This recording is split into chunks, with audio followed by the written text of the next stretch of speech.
paalala lang natin, baka nakalimutan na natin to si Willie Rebellame kung bakit hindi po karapat-dapat. Baka sabihin nyo naman tamang pikon lang tayo kay Willie Rebellame.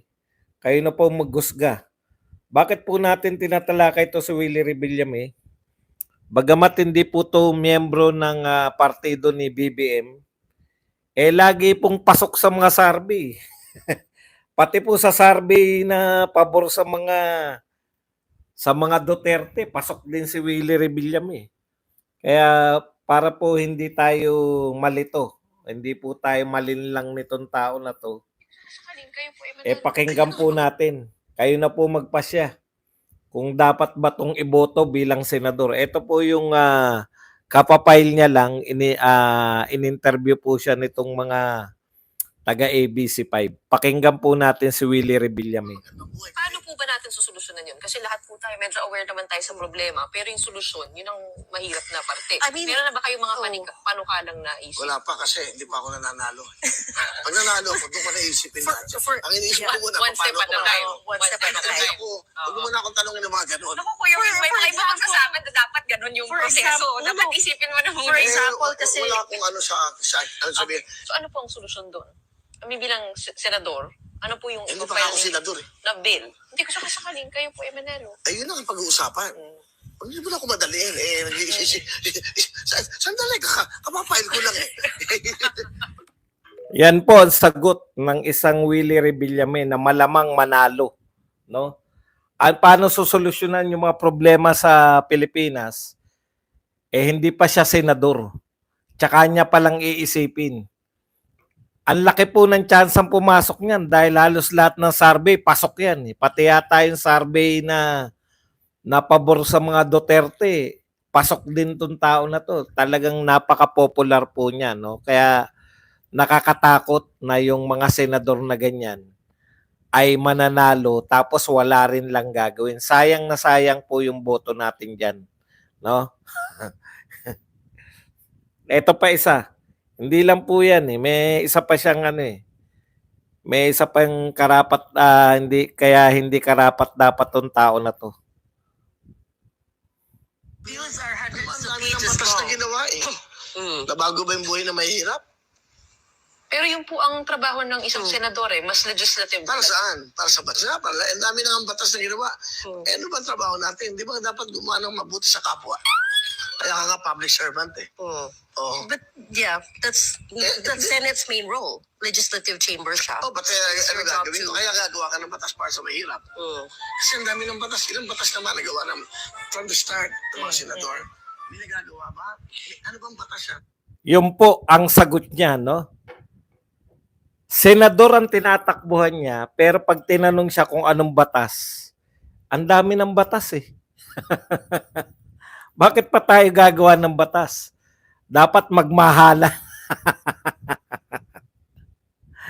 Diyos ko, kawawa po ang Pilipinas. Ako hindi ko pinapansin, nakala ko matatalo. Nung una hindi po pumapasok yan eh.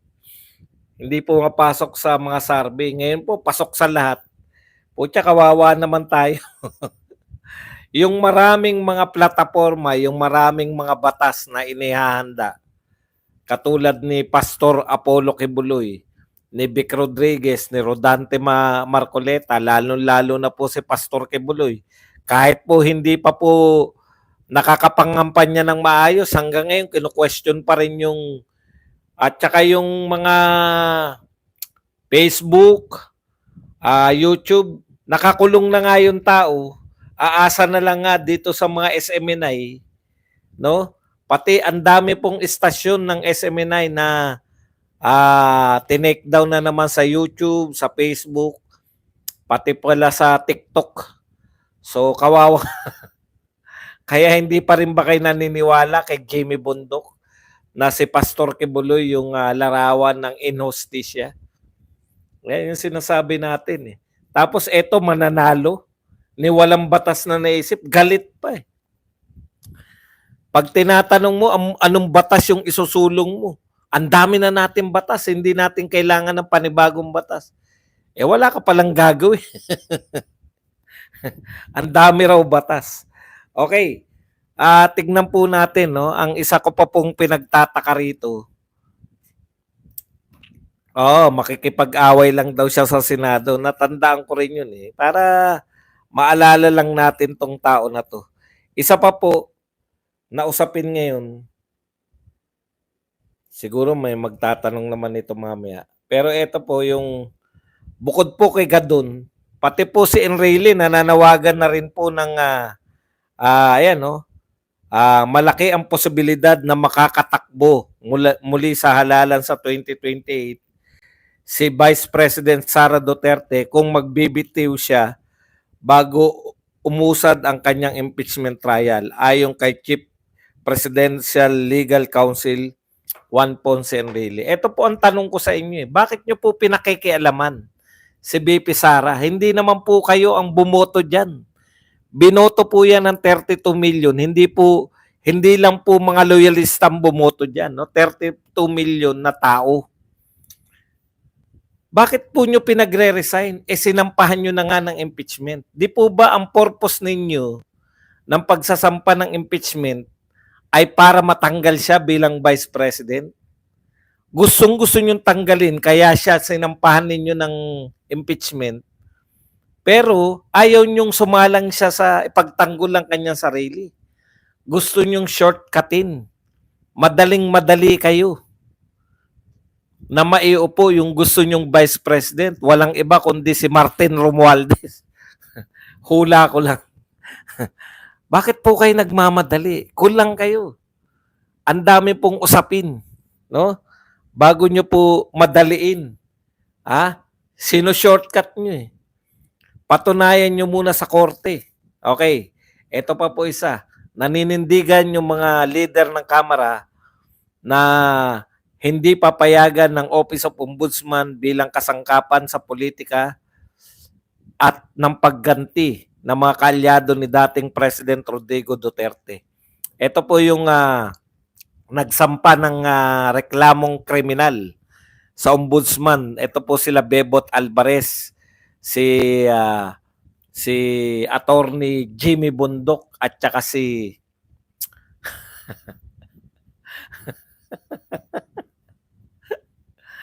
Huwag nyo pong pakialaman, no? Ang sinasabi nila, ito raw po ay pagganti. Anong gusto ninyo? Kayong mga congressman, ayaw nyong binabawian, mga iyakin kayo? Tinanggal ko na po. Ayaw ninyo na na binubueltahan kayo. Gusto nyo only demanda, only reklamo. May demanda ilan yung demanda nyo kay Tatay Digong? Ilan yung reklamo? Pati mga joke dinidemanda nyo. Wala bang batayan yung sinampa nila Alvarez, nila Bundok at saka ni Topacio? Walang batayan? Meron eh. 'Di ba? Blanco. Ang katumbas po ng Blanco ay 0. Tapos nagkaroon ng amount. Bakit po kayo takot? Talaga namang hindi po pwedeng one way lang. Kung kaya nyo pong magreklamo kung saan-saan, reklamo sa DOJ, reklamo, ang dami nyo na pong pinaimbestigahan kay Tatay Digong, pati po yung pagjojoke niya. Gusto pa rin ipaimbestigahan. Tapos eto, ayaw nyo kayong nadedemanda, ang sinasabi ninyo ay paghiganti. Bakit? Bawal? Batas na po ngayon. Tapos na kayo sa korte nyo. No? Tapos na yung mga Duterte sa korte nyo. Sinampahan nyo na sa mga tunay na korte. Bakit takot kayo na sampahan din kayo ng kaso? Alam nyo, yan yung kinatatakot siguro ni BBM, kaya gusto niya 12-0 eh. Alam nyo kung bakit? Pwede siyang buweltahan. Pag nanalo po, ayaw ko lang sabihin eh. Eto po, imagine niyo sila pa nasa kapangyarihan ngayon. No? speaker pa yan, mga congressman pa yan, mga sinampahan nila na reklamo. Si BBM, kino-question yung legalidad ng kanyang GAA. Magiging basis po yan. Halimbawa po, dineklara ng Supreme Court na illegal yung GAA, unconstitutional. Pwede pong maging basis balang araw yan ng impeachment proceedings after po nitong 2025. Kaya sinisiguro po nila na kontrolado nila yung Senado.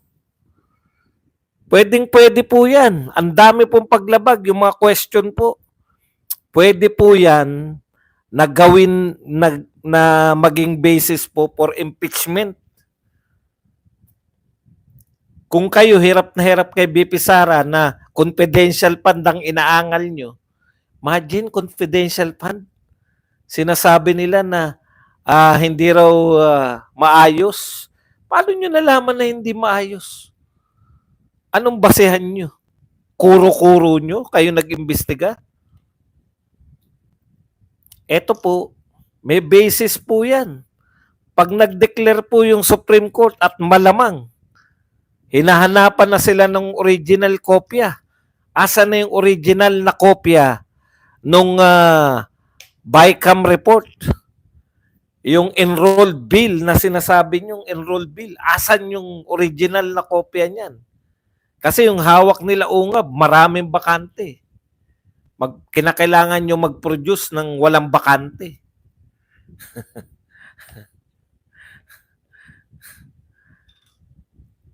Pwede yan maging basis for impeachment.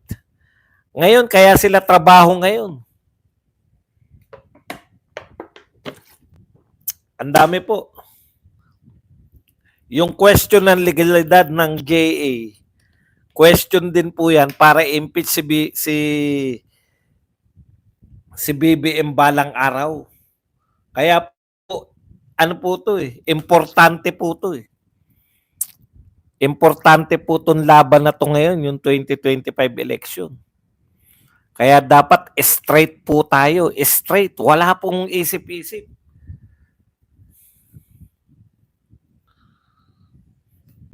Ito po, nakakatawa tong mga kalaban natin. Dinadaan pa rin nila sa tokis-tokis. Yung mga legal battle na, no? Sinasabi nila, yung hindi na po uso yan. Yung pong mga pinaglalaban ninyo na takot ba si BP Sara? Bakit gusto niyang awatin? Wala na po yan. Niligal nyo na eh.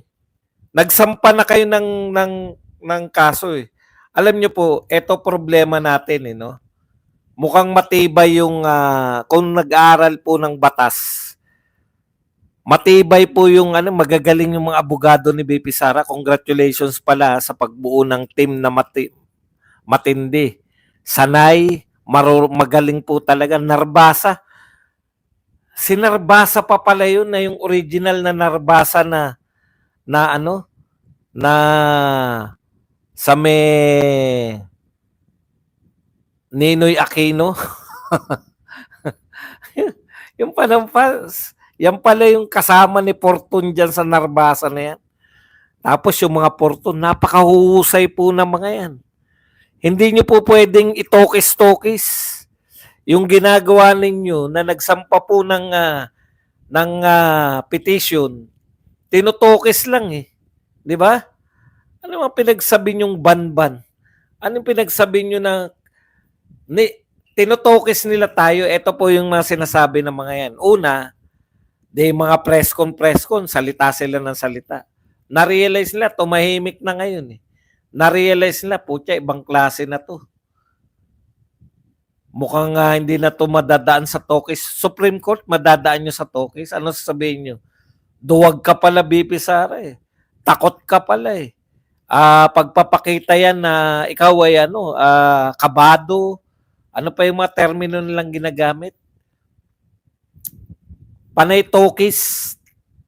Di ba? Panay tokis lang sila na desperado. Ayun, desperado. Desperado, inaakusahan nyo ng desperado si BP Sara. legal na po ang usapin, hindi na po pwedeng tokis-tokis lang. Kayo ang desperado. In the first place, sino po ba ang desperado? Hindi po ba yung pagsasampa ninyo ng pilit na ng impeachment, yung paghanap ninyo ng yung yung inyong mga investigasyon para makakreate kayo ng impeachable offense, sinabi na ni BP Sara yan.